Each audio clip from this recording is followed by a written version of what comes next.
ঘড়ির কাঁটায় নানান সংখ্যার মধ্যে দুটি হলো 1টা 30 এবং 2টা 30, অথবা 1.5টা বা 2.5টা বলা হয়। কিন্তু এই সংখ্যা দুটির বেলায় সময় সাড়ে শব্দটি ব্যবহার করা হয় না। এই বিষয়ে ছোটবেলা থেকেই সবাই জেনে এসেছে, তবে কেন ব্যবহার করা হয় না তা অনেকেই অজানা। আজকে আমরা সে বিষয় নিয়ে জানব।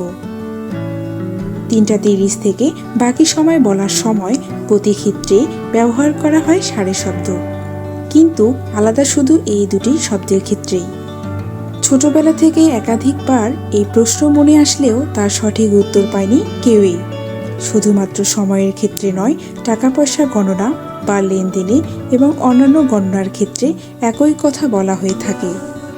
150 টাকা বা 250 টাকা এবং একইভাবে 1.5 kilo, 2.5 kilo, 1.5 metre, 2.5 metre, 1.5 litre, 2.5 litre এসব বলা হয়। কিন্তু সেভাবে চিন্তা করলে দেখা যাবে এই শব্দের ব্যবহার মূলত ভারতীয়রাই করে থাকে। আসলে ভারতে 1.5, 2.5 ও ত্রৈমাসিক গণনা পদ্ধতি চালু রয়েছে। এই শব্দগুলো ভগ্নাংশের হিসাব বর্ণনা করে থাকে। প্রাচীন ভারতে এই শব্দগুলো ব্যবহার করে ভগ্নাংশের হিসাব করা হতো, যার চল এখনও রয়ে গিয়েছে।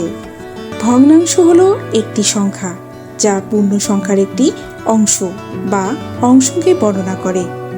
অর্থাৎ দুটি পূর্ণ সংখ্যার ভাগফল হলো ভগ্নাংশ। যেমন 3কে 2 দ্বারা ভাগ করলে পাওয়া যায় 1.5, অর্থাৎ 1 এবং 1-এর অর্ধেক।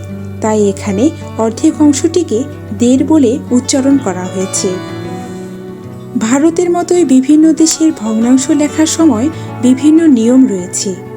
বেশ কিছু পুরনো তথ্য থেকে জানা যায়, প্রাচীনকালে দেশে 1/4 পনে 2 ও 2.5 পর্যন্ত নামতা পড়ানো হতো।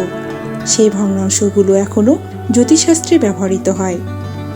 ভারতের ওজন ও সময় ভগ্নাংশে পরিমাপ করা হয়।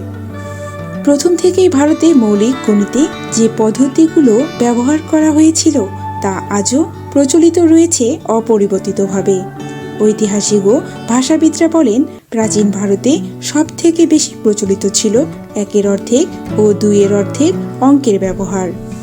তাই তখনকার মানুষ 1.5 এবং 2.5 শব্দের বদলে শব্দ দ্রুত উচ্চারণ করার জন্য 1.5 ও 2.5 শব্দের সৃষ্টি করেছিলেন। আজকের ভিডিও এ পর্যন্তই। আমাদের ভিডিও ভালো লাগলে সাবস্ক্রাইব করবেন, লাইক দিবেন এবং কোনো পরামর্শ থাকলে কমেন্টে জানাবেন। ধন্যবাদ।